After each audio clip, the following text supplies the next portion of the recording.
if ISIS started a streaming service, you'd call your agent, wouldn't you? So, if you do win an award tonight, don't use it as a platform to make a political speech, right? You're in no position to lecture the public about anything. You know nothing about the real world. Most of you spent less time in school than Greta Thunberg. So, if you win, right, come up, accept your little award, thank your agent and your God, and All right, folks, get ready, because we're about to dive into one of the funniest and most honest critiques of Hollywood you've ever heard.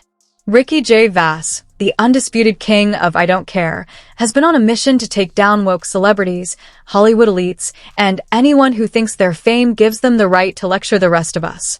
It's like watching a comedy wrecking ball smash through all the pretentiousness. Many talented people of colour were snubbed in major categories. Unfortunately, there's nothing we can do about that. The Hollywood foreign press are all very, very racist. So, fifth time. So, as you know, the meal tonight was all vegetables, as are the members of the Hollywood foreign press. Let's talk about one of Ricky's most famous moments, the Golden Globes monologue. For those who haven't seen it, picture this. You're a celebrity, dressed to the nines in designer clothes, ready to enjoy a night of compliments and applause. Then Ricky steps up and says, "Hold on, you guys have no clue about the real world." And just like that, the room falls silent. Ricky doesn't hold back. He goes straight for the heart of the issue, calling out actors and directors who use their award speeches as platforms for political rants. He tells them, "You're not in a position to lecture the public about anything. You know nothing about real life. Most of you have spent less time in school than Greta Thunberg." Don't use it as a platform to make a political speech, right? You're in no position to lecture the public about anything. You know nothing about the real world. Most of you spent less time in school than Greta Thunberg. So ouch, that's gotta sting Greta by... That's gotta hurt. Just for context, Greta Thunberg is a teenager who's been leading the charge on climate activism. So, Ricky's message is crystal clear. If you haven't lived in the real world long enough, maybe it's best to stay out of the political discussions. And honestly, he's got a point. It's wild how some celebrities act like their fame gives them a free pass to lecture the rest of us about the world's problems. But here's the real punchline. Ricky doesn't just say they're out of touch. He tells them to accept their little award, thank their agent, thank God, and then get off the stage. In other words, stick to what you know. come up, accept your little award, thank your agent and your God, and isn't just about the people in front of the camera. In this room are some of the most important TV and film executives in the world. People from every background, but they all have one thing in common. They're all terrified of Ronan Farrow. He's coming for it. Even juicier.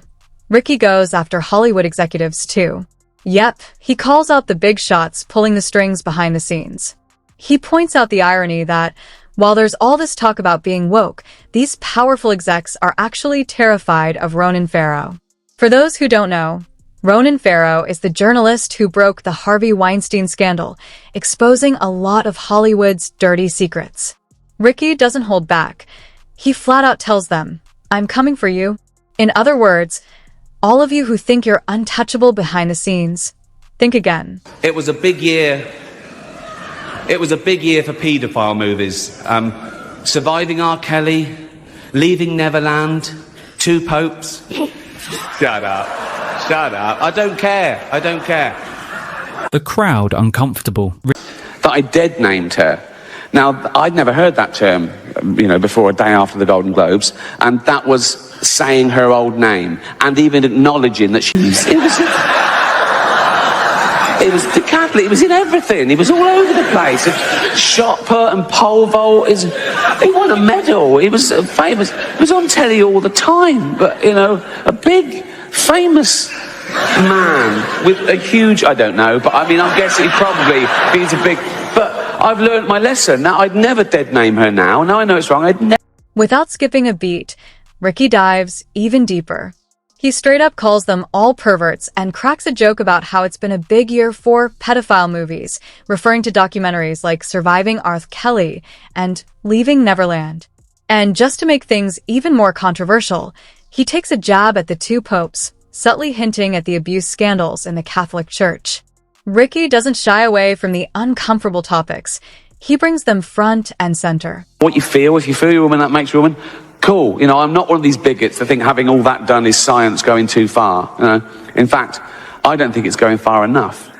Because I've always identified as a chimp, right? Well, I am a chimp. If I say I'm a chimp, I am a chimp. Pretending to be one of these wellness and beauty influencers. Sarcastic. Ricky G here, wellness and beauty influencer. As a celebrity, I know all about stuff, like science and politics. So trust me when I tell you who you should vote for. If you don't vote the right way, it's like a hate crime. It makes me sad and angry, and I'll leave the country. And you don't want that. It's pure. The crowd might have been uncomfortable, but Ricky? He didn't care one bit. Can you imagine being one of those Hollywood big shots, sitting there trying to keep a straight face while Ricky casually accuses your entire industry of being filled with predators? That's the brilliance of it. He says what everyone's thinking but is too afraid to voice.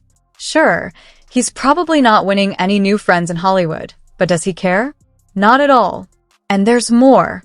Ricky didn't stop with the execs. He went after Caitlyn Jenner too. Now, before you jump to conclusions, let's break this down. Caitlyn Jenner, formerly known as Bruce Jenner, transitioned and became one of the most famous trans women in the world.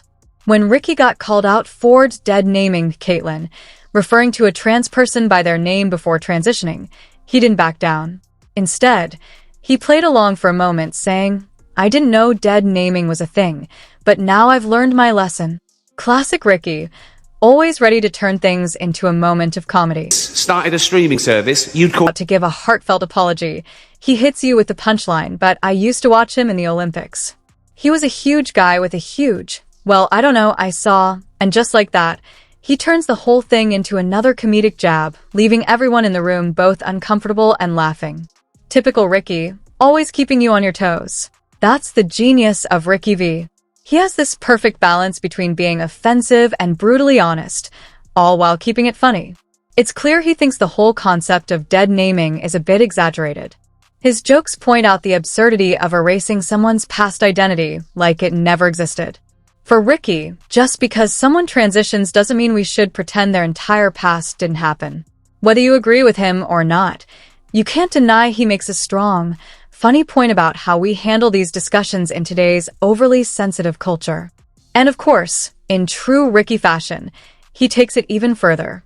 He jokes that he's always identified as a chimpanzee, so from now on everyone better call him Bobo. Just another example of him pushing boundaries and making people